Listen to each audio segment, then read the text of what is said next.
Patriot Power, a year in the shoes of a small school basketball team in Idaho.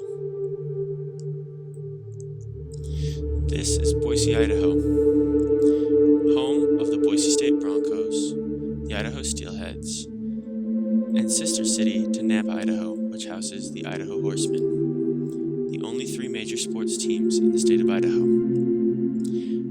Because there are no major sports teams in the state of Idaho outside of these three, and no professional teams at all, this allows for small school basketball to become the center focus for many towns and small cities across the state of Idaho.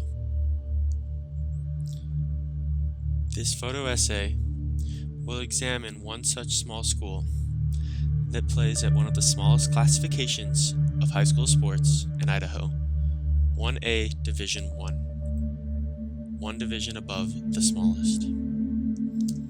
This is the McKnight Bryant Center, home to the Liberty Charter Patriots.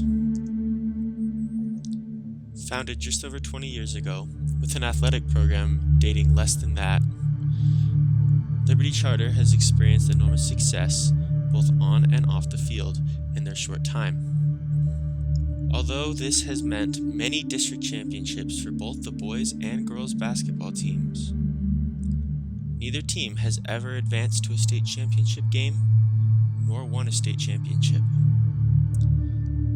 We will be taking an in-depth look at what a year for the boys basketball team looks like at Liberty Charter. The moment the state tournament is over, in March, the coaches get together in the locker room after all the players have left, and the new year begins. Coaches discuss strategy and returning players, and an open gym schedule and summer workout schedule is set. Shortly after the state tournament, the boys return to the gym to begin strength training and working through open gyms to prepare themselves for the upcoming year. This work continues all the way through until school begins again. Once schools begin in the fall, open gyms become voluntary because kids are focused on other sports. However, at Liberty, the gym is never empty. The kids are always working hard with a chip on their shoulder, ready to come back and try again once more to win a state championship for Liberty. On the second Friday in November, 2 weeks after state cross country is finished, the day of reckoning comes, and the first official practice of the season arrives. This is followed by intense workouts of running, shooting, passing, and all other manner of physical labor, attempting to get ready for the upcoming year. Liberty's focus is on defense, priding themselves as being one of the best defensive schools in the Treasure Valley. Each practice starts off with 45 minutes to an hour of intense defensive work, creating a brotherhood between the boys as they work hard and sweat together to achieve a common goal. A short 2 weeks after this first practice, games arrive.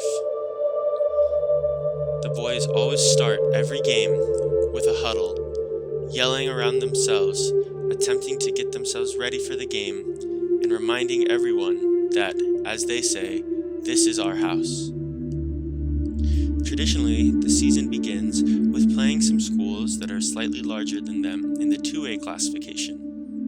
Traditionally, Liberty has done very well against these schools, winning at least, if not more, than half of their games against these schools. They've earned the right to play these schools by having continued success on the floor and achieving a berth in the state tournament for 9 out of the last 11 years since the first year that they made the tournament.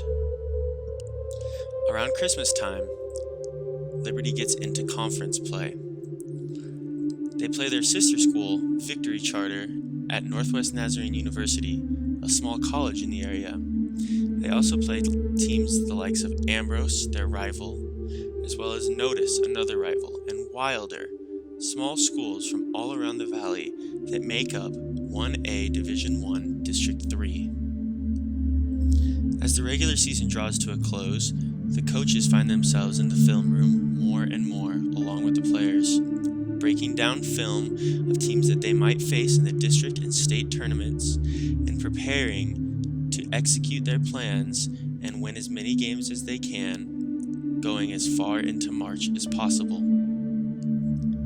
Coaches often find themselves in the film room far past 10 or 11 o'clock in the evening, after have spent 3 hours or 4 breaking down film, taking notes, and trying to understand what they'll be facing in the coming weeks, preparing the players to do their best.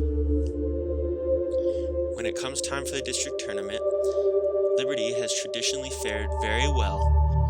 They've advanced to the district championship game all but one time in the last 8 years.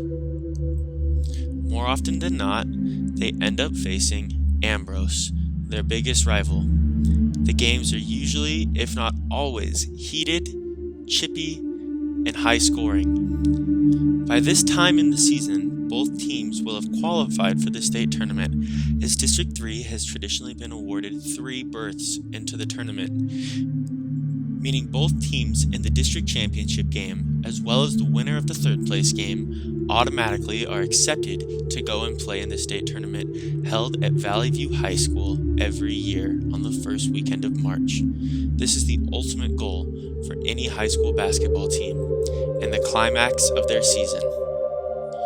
All of the hard work, dedication, and time put in over the summer and regular season has led up to this moment, when they get the opportunity to play for the right to call themselves state champions. Unfortunately for Liberty, this has never been the case, as they've never advanced out of the second round of the state tournament.